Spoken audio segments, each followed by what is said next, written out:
welcome everyone. Thank you so much for coming for the book launch of the Palgrave Handbook of Emotions and Values in Organizational Institutionalism. I want to acknowledge the editors, our fearless leader, Espedal, Marta Struminska-Kutra, Jose Bento da Silva, who unfortunately couldn't be here today, as well as Doug Creed. And just to open with a broad statement about the book is about how emotions and values shape institutional processes, but also the opposite, how institutional processes shape emotions and values, and that reciprocal relationship that goes on. And when we received all the amazing contributions for the book, we saw that we were really pushing the boundaries on issues like reflexivity, ambiguity and ambivalence, embodied and aesthetic properties, as well as the dark side of emotions.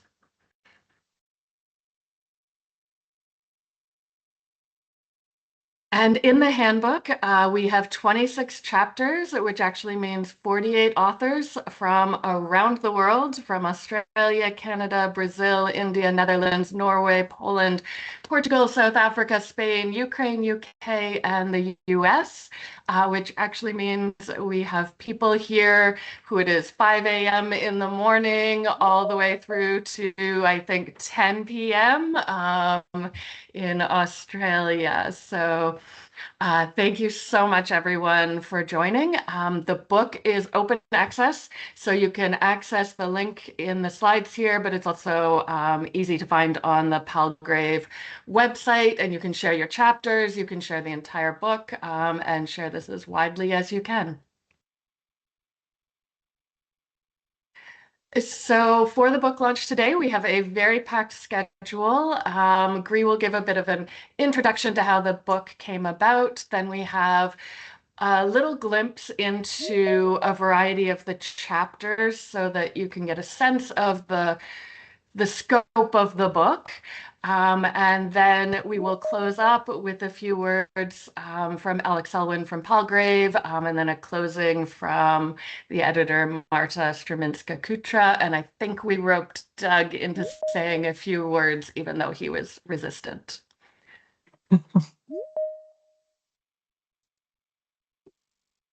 And with that, I will hand it over to Gree to give us a bit of background on where the book came from.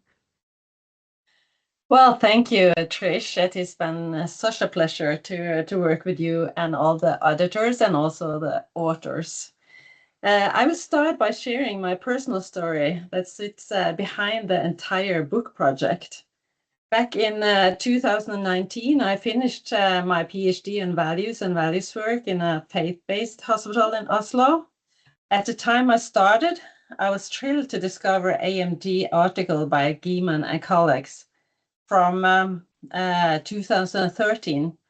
They showed how values are not just statements on a wall. They are performed, enacted, and negotiated in everyday organizational life. Their concept of values work really inspired me, and they describe values as practices and distinct practices, telling people what is right or wrong, good or bad for its own sake. In my own research, we built on this idea and pushed it further in an article published in Organization Studies, and we found that something was missing in the original framework, especially the more critical and creative sides of values work. In our case, values work wasn't only about reinforcing existing values, it also involved discovery, transformation, and constructing what the good would look like in an organization. But even as we were writing that article, I felt that there were still something more going on. Asking self-reflective, value-oriented question was important, yes, but the organization I started was also full of emotions. Compassion was everywhere. In fact, my PhD was titled Being Compassionate. I began to see that emotions and values were deeply intertwined. They weren't separate domains. They shaped each other. I explored this in a study on how organizational scripts were formed through compassionate, emotion-laden activities. Values and emotions surfaced through noticing pain, through ethical and spiritual practices, and through the motivation to act compassionately.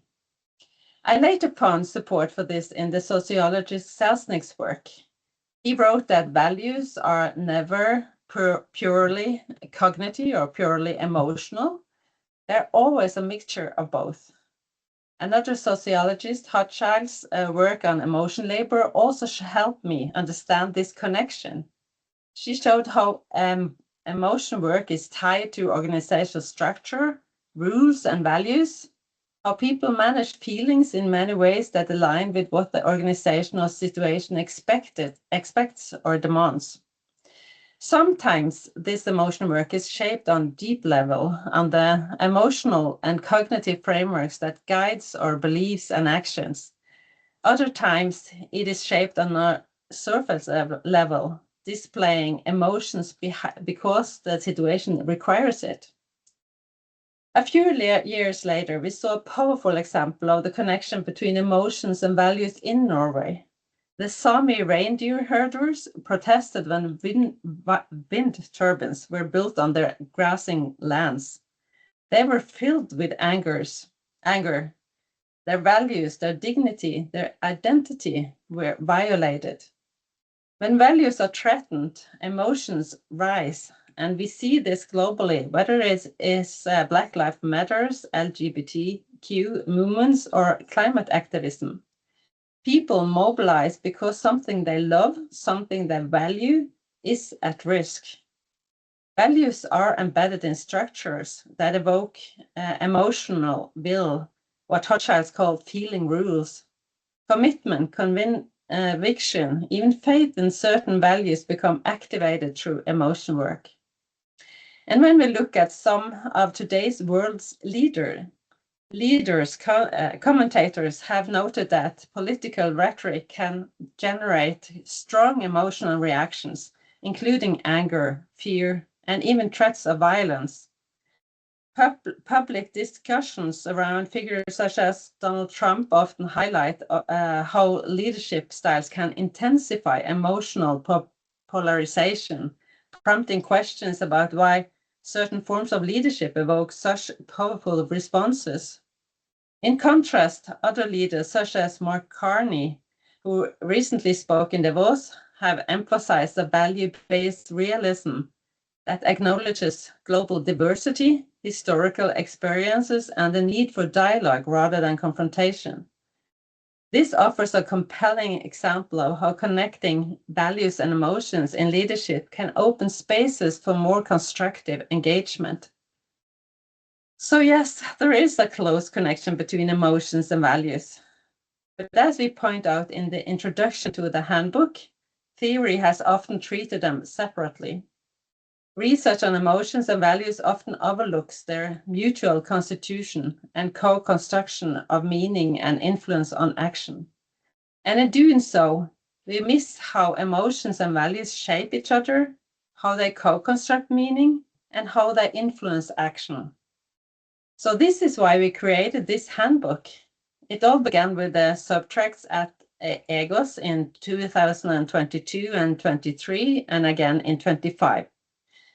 In 2022 in Vienna, I mentioned to Palgrave's editor, Alex Selvin, that we were thinking about putting together an anthology. He listened, paused, and said, well, this sounds like a handbook. And I remember thinking, oh, a handbook, that sounds enormous. Can we really manage this? Do we have the capacity, the contributors? It felt like a mountain. But we also felt the momentum building in the community and the topic clearly resonating. So here we are today. We first established an editorial team consisting of Douglas Creed, Trish Ruebottom, Jose Benta da Silva, and Marta Ruminska-Kutra, and me. And after 3 years of meeting, discussion, drafts, and many rounds of coordinating coordination with authors also across time zones, we can now read that result. More than 750 pages and over 250,000 words have been written. And together we show how reflexivity and emotions and values can strengthen legitimacy and relational practices in organization. It can deepen commitment and motivation. It can enhance coherence, identity, and integrity, and it can open spaces for moral dialogues. In this book, we push the boundaries of theorizing the relationship between emotions and values by exploring reflexivity and as both antecedent and outcome in emotional and value-laden processes, ambiguity and ambivalence in organizational institutionalism, embodied an aesthetic perspective on emotions and values, the dark side of values, emotions, and institutional processes. This handbook is the result of many years of thinking, discussing, and navigating constraints, both personal and institutional. And I'm truly, truly grateful to all of you who contributed to making it a reality. So, and now I'm also going to give some kind of news, because we are happy to announce that this work is not ending here. We have been accepted with a special issue in organization study, where the title will be Emotions, Values, and Institutions in Turbulent Times. So please start thinking about what your next article.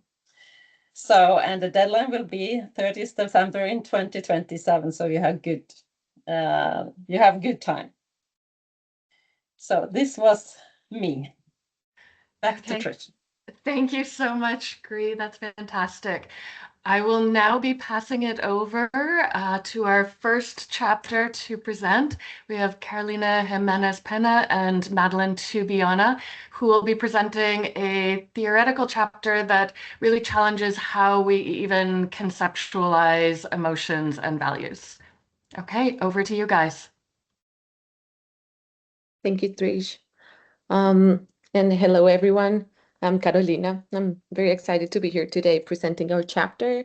I am here with my amazing co-author and supervisor, Madeline Toubiana. So next slide, please. Thank you.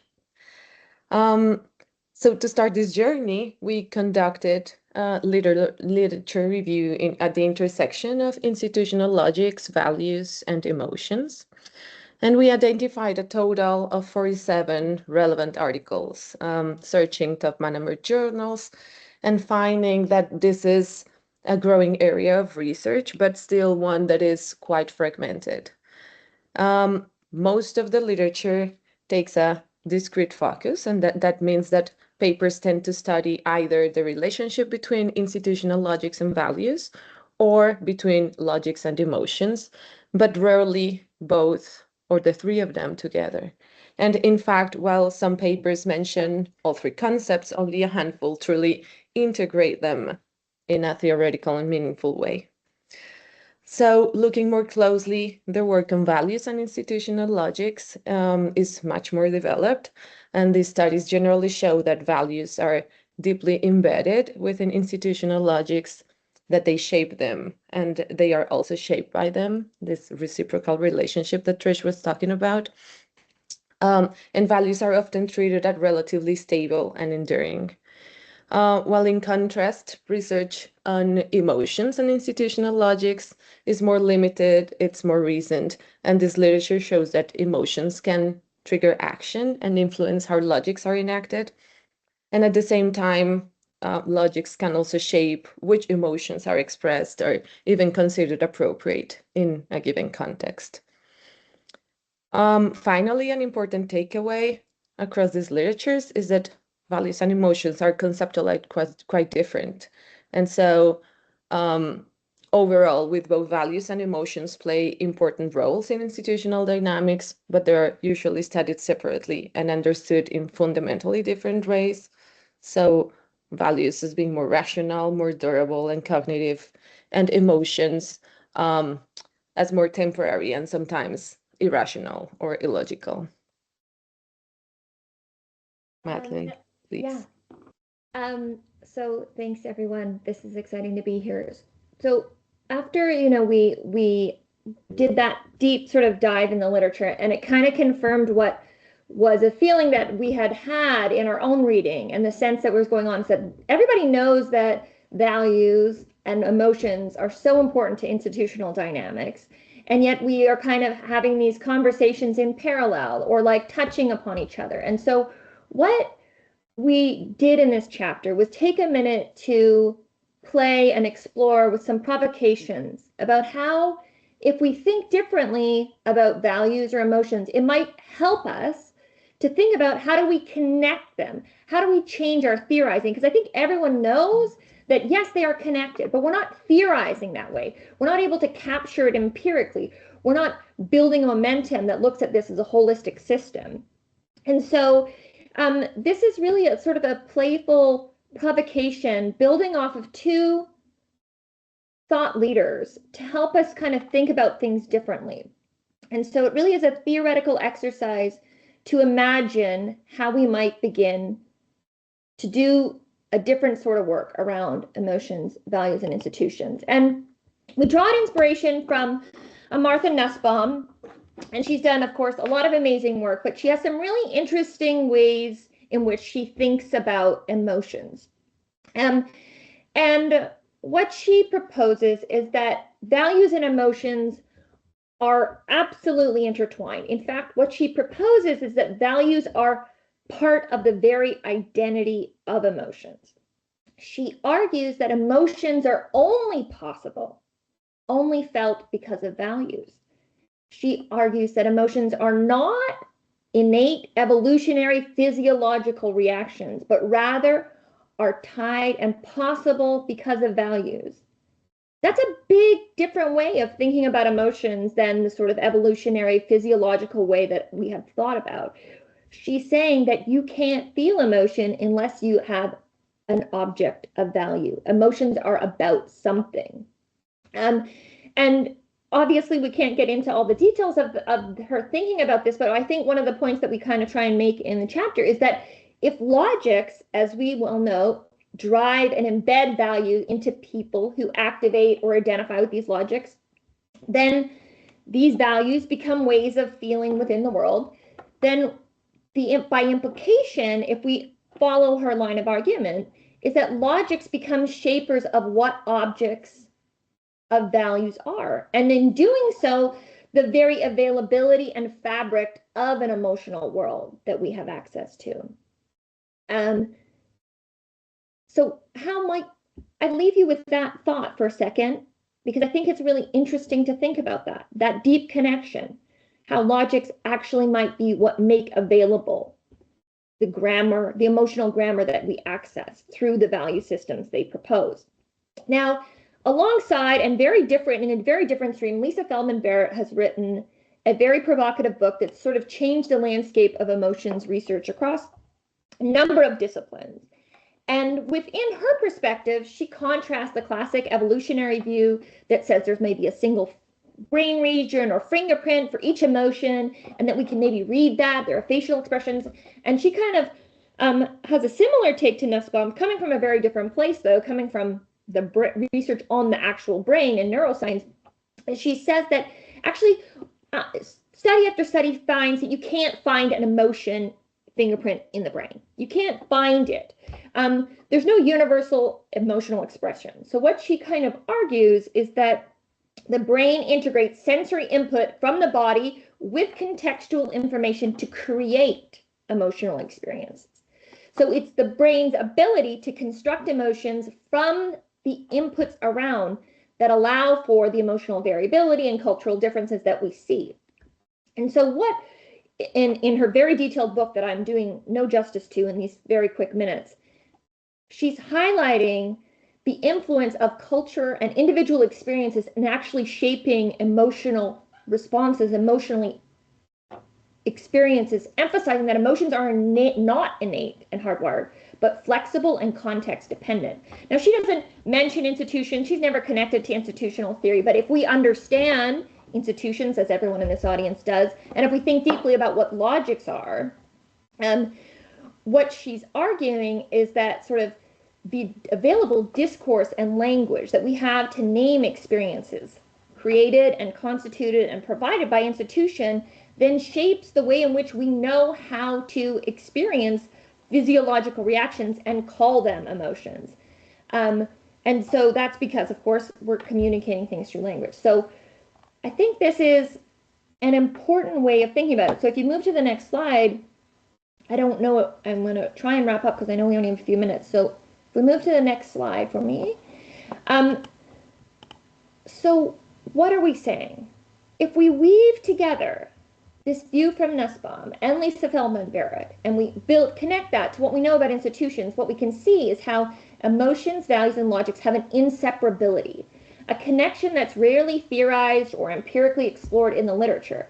Rather than view emotions as universal biological fingerprints, we kind of articulate a perspective or provocation where they're constructed in relationship to the objects that we value and the vocabularies we have to understand the world, sort of via schema, concepts that are attached to logics. And so how do we move our theory forward? In the chapter, we kind of have a playful model, but really what it is, it's an opening. It's an opening for us to think deeply about how can we look at these as a system rather than in discrete concepts. And if we do that, how might it advance our theorizing and our own connection to the emotions and values we feel as we go through this very dynamic, polarizing world? And so I will end on there. And I just also want to thank all of the editors, because this was a lovely opportunity to playfully explore some things I've been thinking deeply about. And what a beautiful final book you have put together. So gratitude from Carolina and I for including and letting us have fun with these ideas.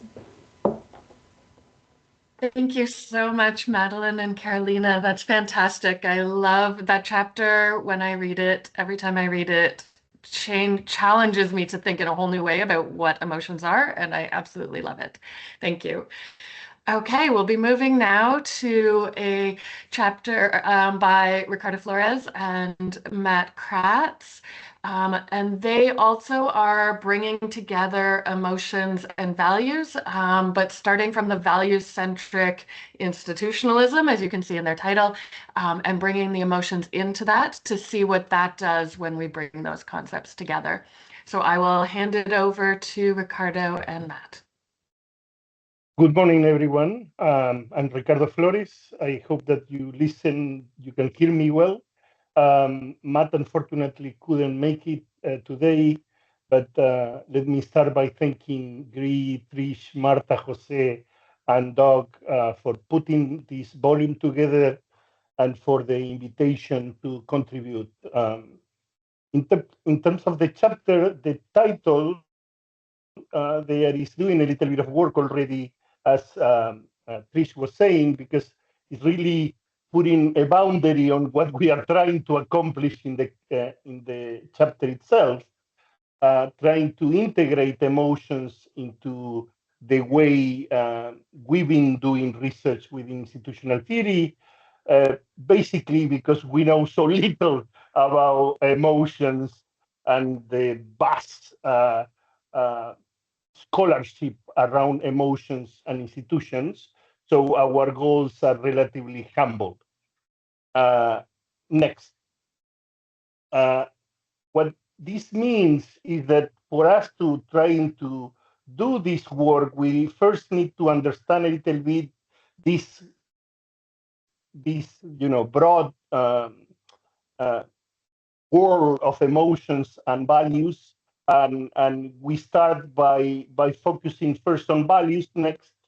And we highlight that there are at least 4 different ways of seeing values as performative practices, values as cultural symbolic templates, values as rhetorical resources in struggles for legitimacies, and the way we tend to see values as real moral commitments that individuals hold and discover. On the opposite side, our understanding of the literature is that there are at least three ways of seeing emotions. Emotions as institutional templates, where each of us are trained to feel certain ways, as strategic tools we deploy for advantage, or as visceral evaluations that are carried by the body episodically, but also accumulated over time. And the position there of this literature, please, next, clearly link these last two views because they are ontological coherent. And what we are trying to do is then trying to integrate these two ways of seeing values and emotions because they converge in the way of seeing individuals or persons as moral agents, affect as being experienced authentically, and institutional life rooted in life experience. But this coherence, of course, is just the starting point. So what we're gonna do or try to do in the chapter is to bring together our views on values, the pragmatist realism and emotions, and drawing from all this research on body in the moral life. And we do so by introducing basically a model of how values and emotions are inseparable in institutional life, and they do so, this lack of separation comes through bodies and across time. So we basically introduce two constructs, as you can see there, one at the individual level of analysis that we call evaluated embodiment, that basically highlight this idea that moral judgment is pre-reflective and is a visceral response within the body. Therefore, as our colleagues were saying, we are seeing also from our point of view, emotions and values as things that cannot be separated one from the other. And this is what happened within each of us as individuals. But we also see this, this embodiment crystallize over time into the moral character of institutions, and we call that emotional historical sedimentation. So what this tells us is that this embodiment of moral emotions leave traces that accumulate within an institution. So when you enter an institution, you get to feel like what this history of moral embodiment has happened over time. So, of course, this is a recursive process and a recursive process that accumulate over time. So if you say next, you will see there that this process happened over time. Sorry, can you go back a moment? I apologize. So the point of the model that we introduced in the chapter is to show how this evaluative embodiment at the individual level, but also the crystallization at the institutional level, create this recursive process that continue to evolve over the history of the institution. So now, yes, we can move to the last slide. So what this means from our point of view is that we engage this model of recursive link between emotions and values, contribute next with at least three different research streams. One on embodied moral cognition and embodied change, where we see that bodies do moral and affective work before the liberation, but what we think that our model add is that bodies not only judge or carry shame, but they also sedimentate through the history of the institution. In terms of institutional distinctiveness, not only we are saying now that institutions are infused with values, but that infusion happens through bodies, something that is usually overlooked in the type of research that we do, because we've been talking so much about values from a cognitive point of view. And the last implication we see is in institutional renewal, because not only we argue that institutional renewal happens through leadership and formal change, but the renewal itself must reach the embodied moral life of members, because otherwise, since it cannot reach this link between values and emotions, you cannot really execute that or implement that renewal of the institutions. So this is our first step. We are super excited to be part of the book of the whole handbook, and I'm in shock that in the end, although we come from completely different points of view, we have so many similarities with the work of our previous colleagues. So thank you for allowing us to work on this, and we cannot wait to contribute to that organizational science or studies special issues. Thank you so much, Ricardo. I love this look at Selznick. In the emotions work, we don't bring Selznick in, and so I love being able to bring that and have that link connecting with the values and emotions from a Selznickian perspective. Okay, thank you.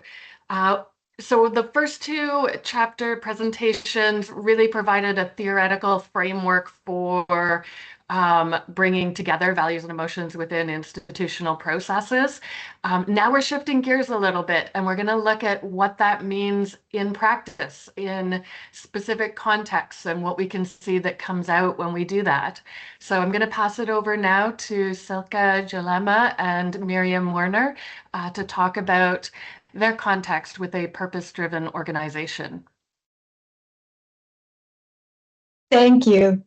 Good afternoon, everyone. My name is Silke Jalema, and I will be introducing our chapter, Fighting for Good, Values and Emotions in Purpose-Driven Organizing, which I wrote together with my co-author, Miriam Werner, who is also in this call.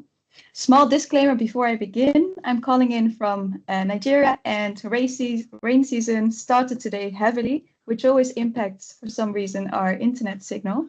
So I hope I am loud and clear, and apologies if the signal starts reducing a bit. But about the chapter. So we often assume that operating under a strong societal purpose can bring people together, so that people care about doing good, and that will automatically align them, or it will enhance alignment within organizations. But what if the opposite can happen? What if purpose actually divides organizations? That is what we are talking about in our chapter. Next slide, please. So purpose-driven organizing is basically all about shaping your core operations around social or environmental goals, and is emerging as a new institutional form or a new mode of organizing. And our chapter tells the story of an organization we labeled PURPCO. PURPCO was the result of a friendly merger between two impact-driven entities. And both entities had the ambition to tackle global challenges like climate change, deforestation, and economic inequalities. And both organizations also had quite the legacy of already doing so. But together they aimed to really increase and expand that impact potential. We followed the members of PURPCO for 3 years to study how they work together to develop this new shared corporate purpose. And on paper, it seemed like quite the ideal setting.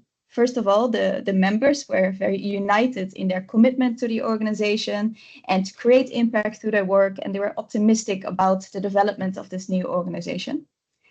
Secondly, leadership had also started a very democratic approach in allowing the members to contribute to this purpose-setting process. But as you can already see on the slide, the process did not run smoothly at all. After 3 years, we left our fieldwork with PURPCO in a highly fragmented state, where the members had almost no shared sense of purpose. They worked on isolated islands, and some had even left the organization. So what we do in our chapter is we use a sense-making lens to explain this process, and we focus on how the values and emotions, or the interplay between values and emotions, led to this state. Next slide, please. So we explain PURPCO's trajectory through a 4-phase process, and each phase characterizes a general overarching emotional state. And we explain the shift between the different phases through a particular sense-making trigger, sense-making processes, the emotions that this elicited, and the implications of those expressed emotions. So at first, the members were or seemed highly enthusiastic. They were passionate and proud of their work. They were happy to be included in the purpose-setting exercise. And what we saw on a collective scale was that everyone was very excited to share their views on what they believed the organization should grow into. But it was also becoming clear that these views were not always the same. So some people, for example, they saw the organization as kind of like a social enterprise, and they believed impact should really create it through commercial activities, from market interventions. Others had more of a traditional NGO, grassroots NGO kind of view, and they were more interested in creating impact through advocacy or localized interventions, more at the beginning of the supply chain. And these views were not pre-merger related. They were really scattered throughout what I call the new PURPCO, the new organization. And what we also saw is that these views were very much tied to the people's own role in the process, role in the organization, their own job, which on itself is not surprising, but it will be playing a bigger role later on in the process. At the end of this stage, we labeled this, what happened was the emergence of an echo chamber of heterogeneous value-driven ideals, basically saying that a lot of people were shouting a lot of aspirations, different aspirations for what PURPCO should become. So this realization of diversity in aspirations led to a sense of apprehension. And this was also triggered by leadership announcing a rather broad preliminary purpose statement, something along the lines of creating a better world, which didn't really capture. It captured everything and nothing at the same time. So because of this, a sense of uncertainty rose. Members seemed worried that what they thought the organization should become may be overlooked. And as a response, they started voicing their aspirations for the organization even more strongly, which led us to the 3rd phase. The uncertainty and the awareness continued. Members became frustrated. So instead of expressing their views more from an individual perspective, we noticed they started talking on behalf of groups. They started forming social bonds and collective identities based on their value-driven aspirations for the organization. They also started criticizing other groups, and really like a turf war kind of situation began to emerge within the organization. The members really seemed to feel a need to defend what they felt was right and also fight for what they felt was the right direction for the organization. And they did so through such social bonds, turf wars, and criticizing others, which led us to the 4th phase. So instead of a fighting spirit, we now almost saw a sense of apathy. There was a widespread sense of distrust between members. People seemed not confident anymore that this sense of shared purpose, which they had in the beginning, or optimism, they lost that confidence in achieving that. And some members left the organization entirely because of such reasons, and others decided to work on their own value-driven work independently. So they almost didn't care about the collective anymore. And this was also the state in which we left our fieldwork. So a highly fragmented organization with almost no shared sense of purpose at all. Next slide, please.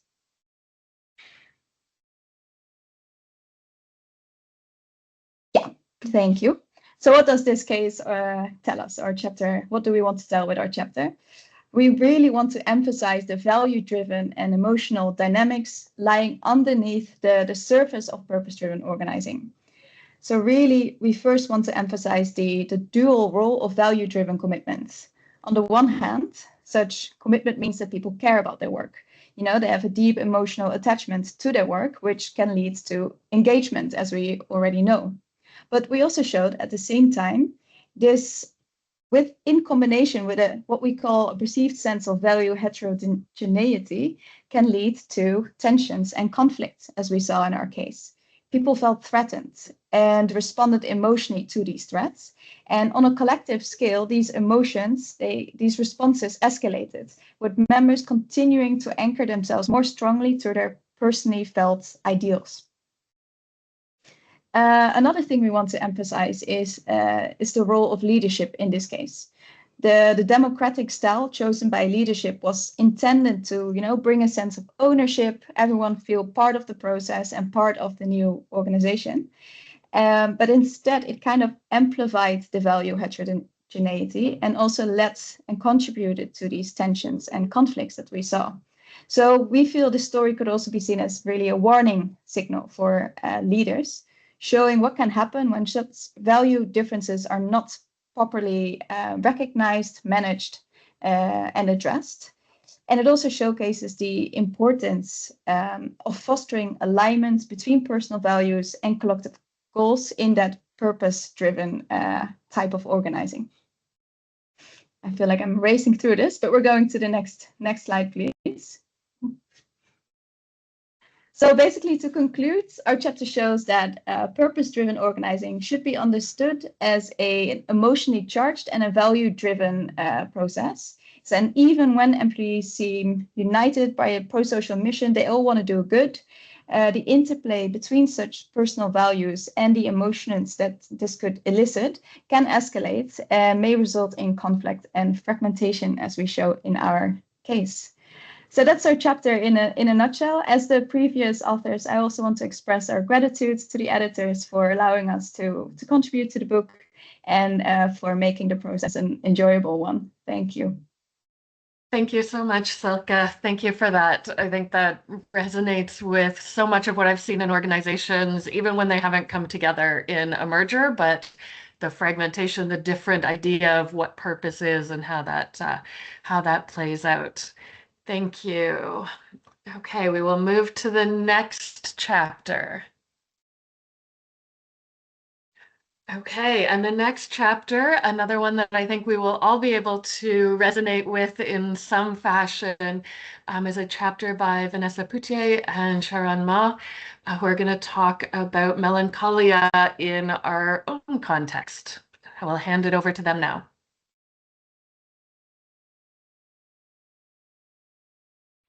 Thank you very much. Thanks for having us.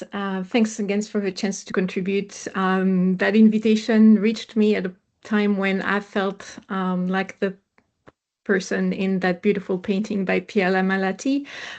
It almost, reached me at a time when I felt like could not, contribute something else, that it would be too much of a stretch for me to try and work on something else. But I think it was exactly the right thing for me to do.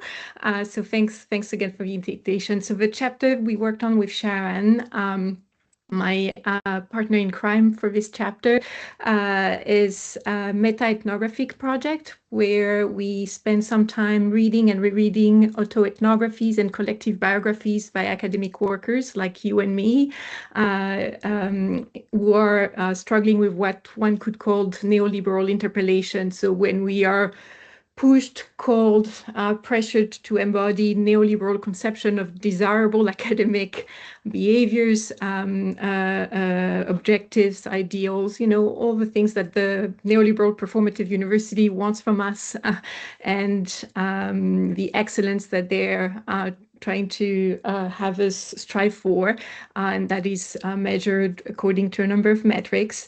All of that we claim in this paper that through reading those texts, we have access to what, the institutionalization of those neoliberal values or ideals is doing to us, to our bodies. We have access to the affective repercussions, the bodily and emotional cost of that process. And by institutional values here, I'm going to ask you to move to the next slide. I think I don't have to spend too much time telling you what we mean, right? So our world is inhabited by fantasies of excellence and success that we are all encouraged to strive for. Again, there's particular metrics floating around that define what that is, and that we are pushed again and again to try and aspire to be like or to measure up to. The neoliberal values we have in mind are things that like productivity, individualism, competition, meritocracy, all those values that are floating around and that are creating an inhospitable academic world, if you like, and we use the term melancholia to capture a series of affective injuries that we could sense as we read and reread those texts. So you could literally sense in those texts, right? They're marked by frustration, they're marked by anxiety, they're marked by powerlessness, numbness, you name it. And we felt that the concept of melancholia captured quite nicely the extent of those and nature of those affective injury. Melancholia can be understood as an affliction of the psyche, if we follow the Freudian tradition. So like a pathological individual response to a loss. And we can definitely understand academic melancholia in that way, as our world is undergoing neoliberalization. But we'd like to understand it from a more critical perspective. So we looked at melancholia from a critical perspective, where people treat it as the haunting of affective injuries created by various forms of oppressive, exploitative structures. And we like that perspective because it makes melancholia a legitimate affective response to the institutionalization of injurious values or ideals. And we like that for that very reason. We also like it because it has a subversive potential, right? It captures the notion that we suffer, but a lot of us suffer, right? So it's the process that makes a lot of us miserable, but it doesn't have to end there, right? And that chapter is trying to capture that, right? That affective suffering is not the end point, that it's also actually possibly a point of departure, a point for a step into a different, more positive, more humane academia. Next. So yeah, it's just a recap, I think, of what we were aiming to do with this chapter. So Sharon and I, again, read and reread about 31 autoethnographies and collective biography. We could have read plenty more. There's plenty more out there for you to read and enjoy and find. I don't know, I found healing in reading them. And I hope you'll take a chance to not just read our chapter to get a feeling for what they do. They break silence around topics we don't feel like talking about at work, or like we can talk about. They invite connection. Again, was a source of healing for me. I hope it can be for some of you too. But what we felt they could do, and what they gave us access to, is really understand more fully the lived experience of institutionalization of neoliberal value in our workplaces, and the affective repercussion, again, the emotional bodily cost of that institutionalization process. So essentially, we're joining, that conversation around the dark side of institutional processes. It's a different way of doing a critique of neoliberal capitalism, if you like. Essentially, melancholia and depression is what neoliberal capitalism feel, right? And that's what some of those scholars are saying. But it also offers, as I was saying, a hopeful window into, the possibility of troubling or disrupting that injurious process. It's a reminder, those texts collectively are a reminder that there's other choice we can be making, right? Sometimes it might feel like that's the only way of surviving the world we live in, right? Playing that game and striving to meet those metrics, detaching from others, engaging in ruthless calculation, what's the best way of spending my time and energy, which projects carries more, I don't know, but I think you know what I mean, essentially. And the texts are reminding us collectively again and again that we can make different choices. And that's what we'll talk about in just a moment. What we're also trying to do with this paper is to just try and valorize those methods that are marginalized in our field. They really stretch the boundaries of what counts as knowing, right? Because those academics really literally starts from their own lived experience, from what their bodies know, to theorize and to think and theorize about broader sociocultural and political phenomena, right? But it starts with what our body knows. And there's value, I think, in archiving what our bodies knows. There's, knowing and specific insights into that, but there's also wisdom, because our bodies know also ways forward or ways or pathways towards freedom, as I'd like to call them. Can you move to the next slide? This is me giving you access very briefly to what the main themes were that we abstracted through our meta-ethnographic approach. I think the labels, which Sharon had a great deal to do with, tell us enough, right? I'm sure you've all felt like this tiredness. I feel, I'm tired of performing. I'm tired to be asked to be, to be constantly asked to strive towards those metrics, striving towards those metrics, or that fantasy of excellence. However, willingly, some of us might do that. It creates stress, it creates fatigue, it creates overwork. It also leaves the majority of us feeling like we are not enough. There's only so many rock stars out there who actually epitomized the excellence that we are all invited to embody. So a lot of us are left with feelings of insecurity, imposter syndrome and whatnot, and work extra hard to compensate, and it's often accompanied with depressive symptoms. Quite a few of us, I hope not that many of us in that room, feel like what we are doing is bullshit. But this is one of the sentiments that is captured in some of those texts, that when we are interpolated to embody the excellent neoliberal academic worker, a lot of us might actually lose that feeling that what we are doing has purpose, has value.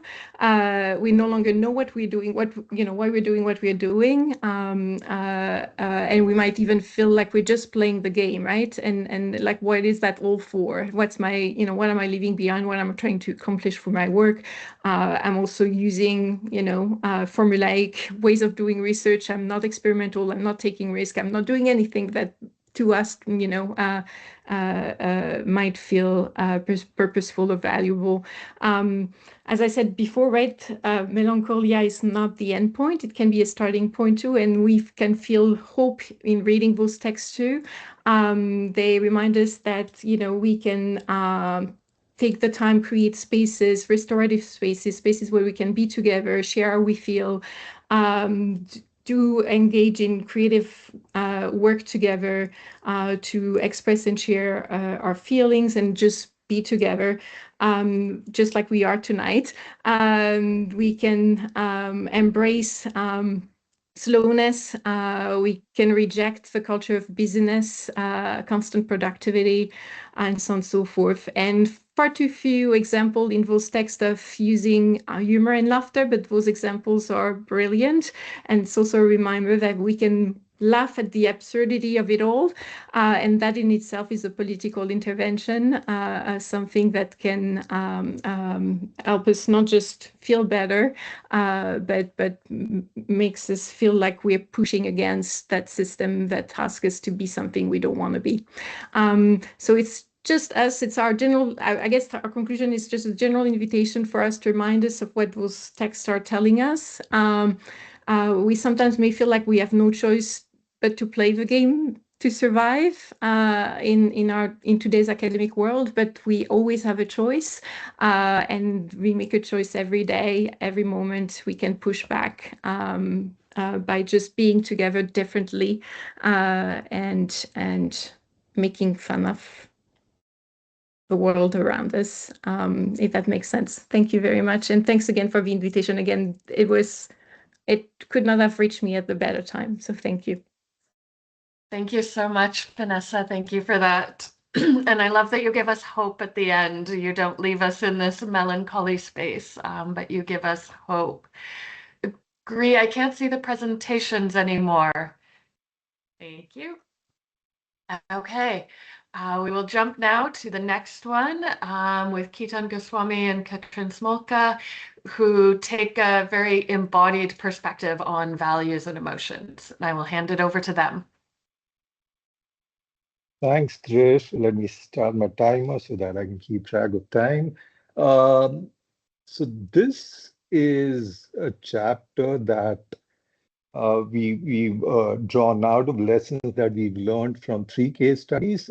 These are case studies of urban indigenous entrepreneurs from the Canadian prairies, more specifically from the province of Saskatchewan. Saskatchewan sort of like bang in the middle of the country. That's the geographical context. The 3 stories are Rainbow. Rainbow, who's a two-spirited LGBTQ a poet. The second case study is Power, who's a mixed martial arts expert and who trains other people on self-defense, especially indigenous women. And the third story is CRX, who's a media graphic designer. So I've shared the geographical context. Let me also take a step back and share the historical context as well. And so let me request that we move on to the next slide. And sorry, I should have given a little bit of a trigger warning. Apologies for not doing that. So I'm assuming that irrespective of whether you are aware of this context or not, you would find this a little disturbing. Law enforcement and faith-based institutions coming together to apprehend children. And so that's the historical context of the communities from the Canadian prairies, and it's not a context which is unique to Canada or North America or even South America, even Europe. I think Bree just mentioned a while ago that the Sami in Norway, or whether it's the indigenous people in Greenland, they've gone through a similar process of having faced the brutal force of colonization and the dark side of institutions, if you will. And so this is clearly a context of cultural erasure. This is a context of intergenerational trauma which is deeply embodied. It is memory which is passed on from one generation to another, physiologically, genetically, as well as through stories which are shared of the trauma. And again, it's trauma which is not completely gone away. So by the way, this is a scene of children, indigenous children being taken away to a residential school where they would be basically taught to forget their languages, forget their ways of being, and to learn the Western ways of being. And so the broader question that I asked in this context was, if you are an indigenous entrepreneur, and this is your context of cultural erasure, institutional inequality, and intergenerational trauma, how would you cope with it? And the answers we got, they were varied. There were coping strategies like participating in ceremonies, singing, dancing. There were coping strategies similar to what Vanessa talked about, how we deal with melancholia. We use humor. That sort of helps us sort of deal with the oppression of many of these institutions. So indigenous people, especially from this part of the world, do use humor as well. But the common thing underlying a lot of these coping strategies was the body was implicated. The body was a crucial substratum on which, so if you're singing, you're dancing, you're telling jokes, you're being with your community, the body is very much engaged. And so the research question for this particular chapter was, and it clearly speaks to the theme of this handbook, which is if we are trying to understand how values and emotions shape institutional processes and vice versa, can we go a step below and try and understand how the body has a role to play in terms of doing that institutional work? And like I said, if we can move to the next slide, clearly the body is implicated in various ways.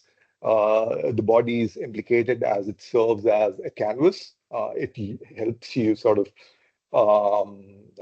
don your regalia, your ceremonial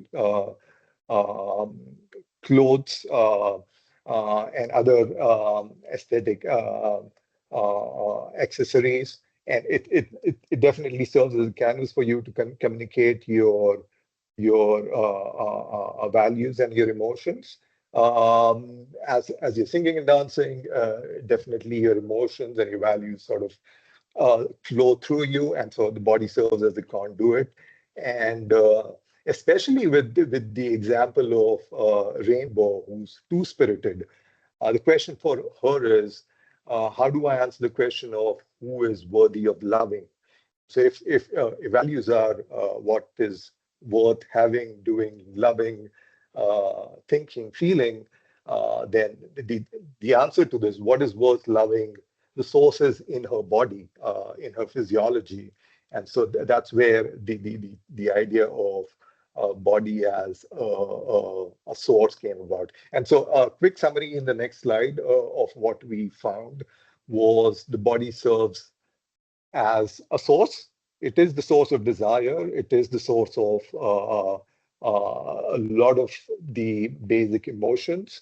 And it is a source for defining what is worth loving, taking care of, so on and so forth as well. And so that's the first theme. The second is, of course, as I said, as you're singing, dancing, you're trying to take control of the space around you. Power used to talk about how when she would be in a room where she would feel that she was the only person of colors and or indigenous, the way she would sort of gain control of that space was she would just move around like a weirdo. And that way, through her body, she would sort of, one, shake off the nervousness, as well as gain control of the space. And so it's the body serving as a conduit for emotions and values. Sorry, I just realized that my time's up. I had timed myself for 7 minutes. Do I have a couple of more minutes? Yes, continue. It's all good, Keaton. Okay, and so yeah, body as canvas as well, and so that's the broad set of themes that we identified, and I think we would like to submit that it has implications for not only entrepreneurship. I and Katrina are entrepreneurship scholars, but even organization theory. And so a lot of past research on emotional labor has focused on contexts where you're trying to suppress your emotions, you're trying to hide your true self. Whereas a lot of the evidence that we see in this particular context is you're wearing your identity on your sleeve, you're wearing your values and your emotions on your sleeve. And so this is opposite of trying to just gain legitimacy. And so your culture, your values, your regalia, your clothes, your way of life, including boys with braids. That's the title of our chapter. And CRX, who's a graphic designer, he has two young boys, 10 and 5-year-olds. They go to school with their braids, and they of course get teased for that. But how do you sort of hold on to that despite the shame that the mainstream institutions are making you feel? That is what we think is interesting in this context, and we can learn about that. Despite illegitimacy from mainstream institutions, how can you hold on to your true self? How can you be authentic in such a context without having to compromise in terms of passing, or in terms of assimilating, or in terms of engaging in emotional labor, which is more draining than and which feeds you with shame because you compromised. And instead, how can you use your body as a way of sort of regaining that pride and doing that subversive institutional work. If I have a minute, quickly, we can move on. Sorry, I had a couple of backup slides because I wasn't sure if I was going to have time. We can go beyond this, please. So in the discussion, we took a little bit of a liberty and we went a little abductive rather than just. So the earlier visual was more inductive findings, but this is more abductive where we've looked at the literature on values work, emotion work, and we've tried to draw connections between how body work is connected to both of them, as well as forms of substratum for subsequent social action. That's all I have on behalf of myself and Catherine. Thank you so much. Okay, thank you so much, Keaton. I love that, bringing in the body into the entrepreneurship there. Okay, we will move now to the next one, where we have Venus Sharma and John Amos, who are really bringing in the dark side of values into their context. Hi, good afternoon and evening, everyone. I'm Venus, and I'm here with my co-author, Professor John Amos. So the question that is at the heart of our chapter is, what does it take to get someone to keep working for an organization that is failing them? Our chapter is set in rural Assam, which is in northeast India, where a social mission-oriented Dutch agritech company, who we call Grow Farm, recruited smallholder farmers into a contract farming style model. So the intervention promised the farmers economic mobility through profit sharing and monthly incomes.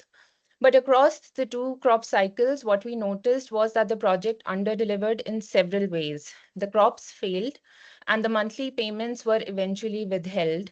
The final profits never came. And yet the farmers continued working through these failures over months. Most importantly, they rationalized their continued engagement with the company as a moral obligation. So that is where the chapter begins.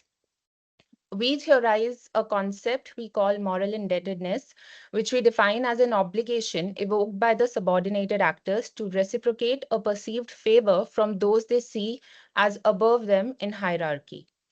In our case, the company positioned itself as a benefactor, and that perception worked in sustaining farmers' compliance. Can we move to the next slide, please?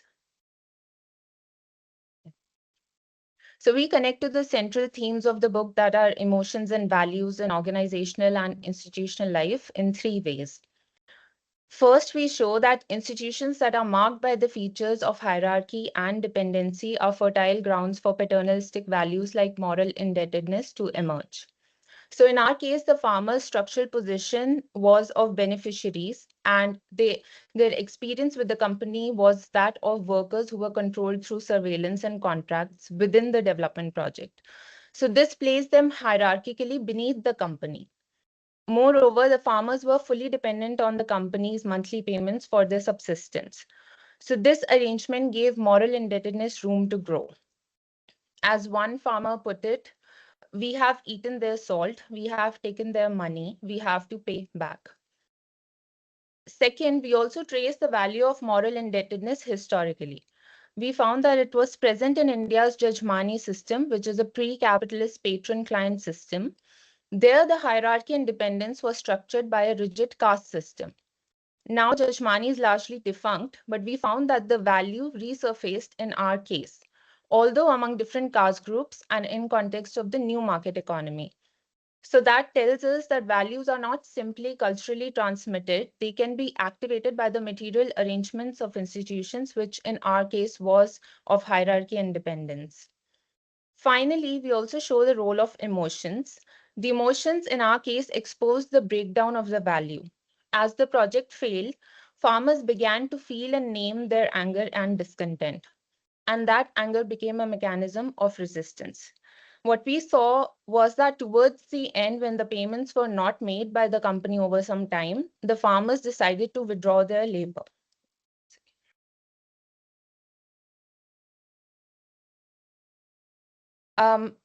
Yes, so with our chapter, we are opening up 3 key conversations. First is the insidious function of values. We are making a case that seemingly neutral or positive values such as gratitude, benevolence, and loyalty, these can be weaponized to legitimize subservience. The mechanisms of inequality often hide inside the moral frameworks we trust the most. Most importantly, from our chapter, we argue that institutions activate dormant values that do the work of maintaining extractive production relations. So this is an invitation for institutional scholars to think about values not just as belief people hold, but as politically situated constructs that institutions play up to serve the existing social order. And finally, we open up conversation about the role of emotions in resistance. We show that emotions such as anger and discontent can precipitate and drive discarding of values that can further lead to resistance. So in the end, I'll leave you with this provocation.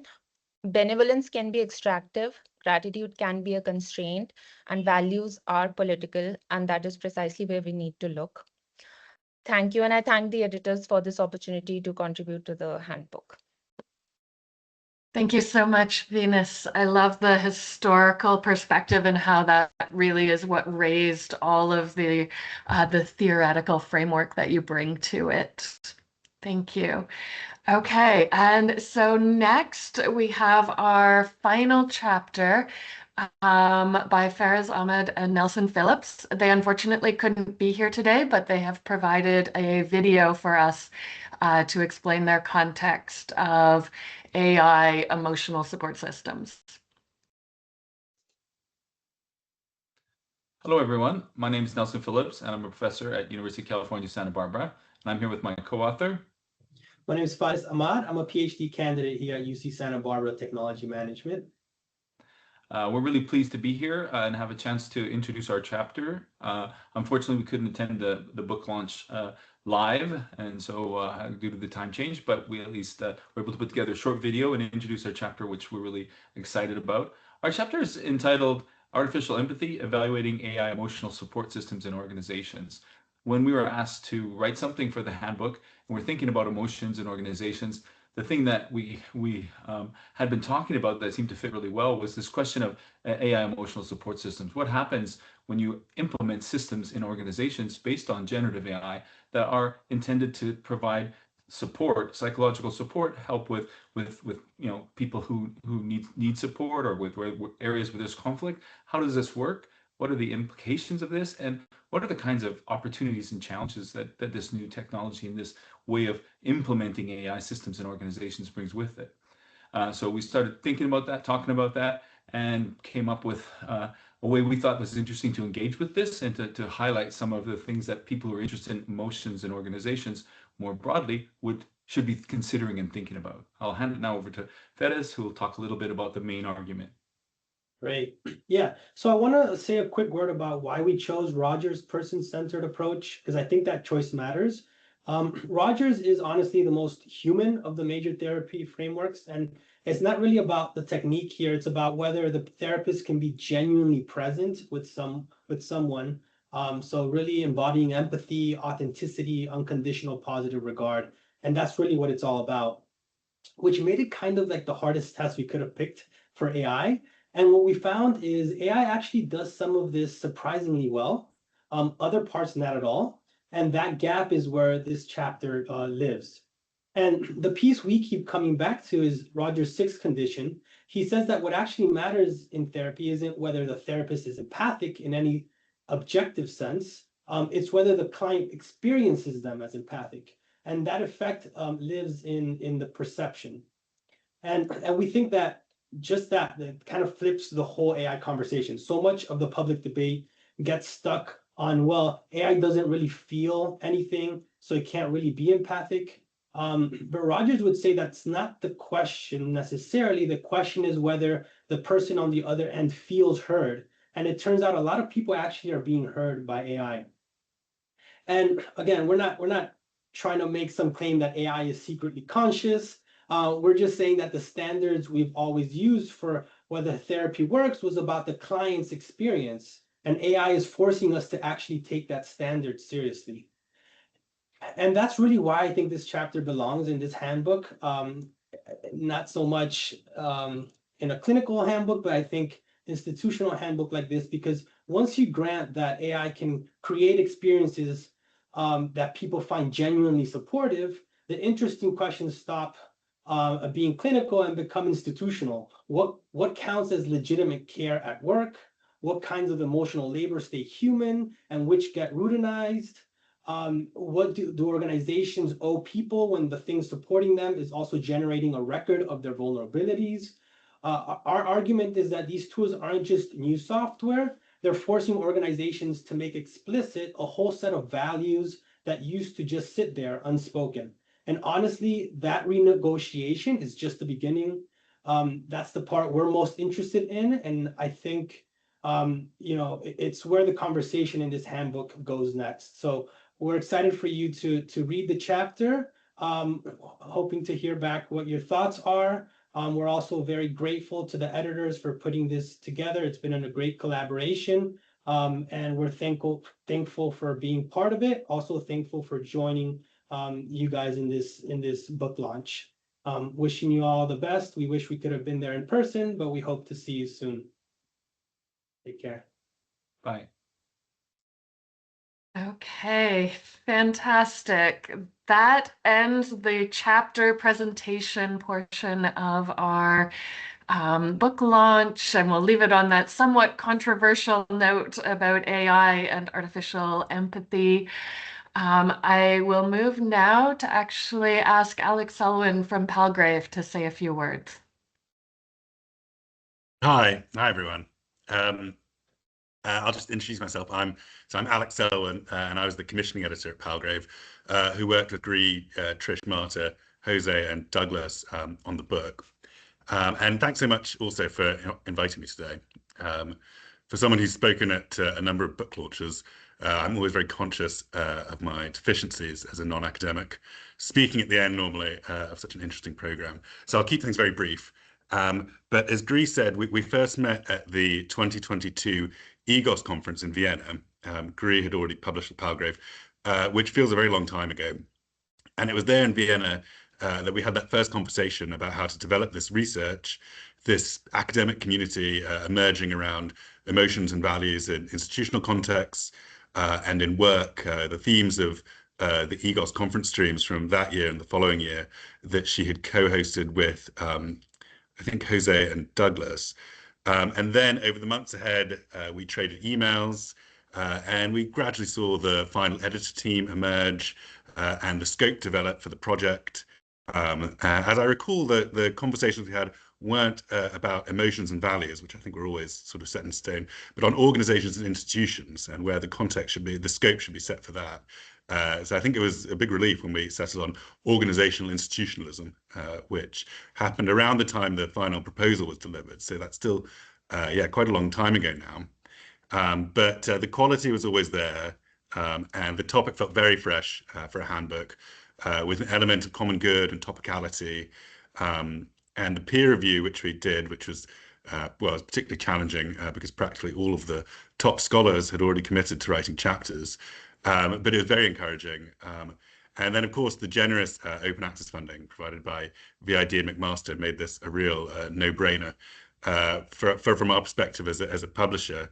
But the real pleasure for me really was the deep care and engagement of the editors. And I had the pleasure of meeting Gree a further 2 times after the contract had been signed. The first in Oslo with Marta, which was under about 100 feet of snow. And then again at AOM in Copenhagen last year when the manuscript was nearing completion. And I think I was also able to meet Marta again briefly at EGOS in Athens last year. But as an editor, these are really my favorite sorts of projects to work on. The slower burning, thoughtful, elegant projects where, say, quality, care and passion are established first, and the book is developed out of those foundations. So in many ways, this book really had it all for me.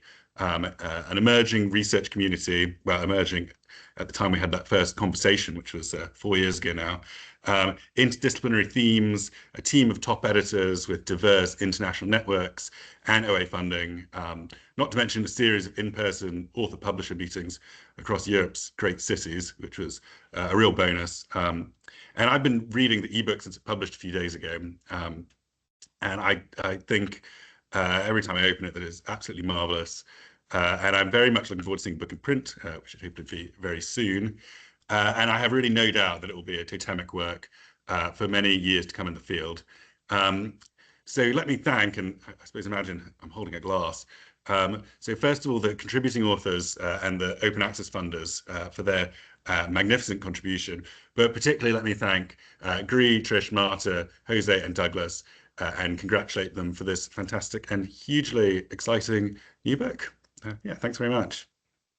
Thank you so much, Alec, and thank you for everything that you did. It was a huge undertaking, but it was a very smooth process, an amazing opportunity. So thank you for everything that you did there.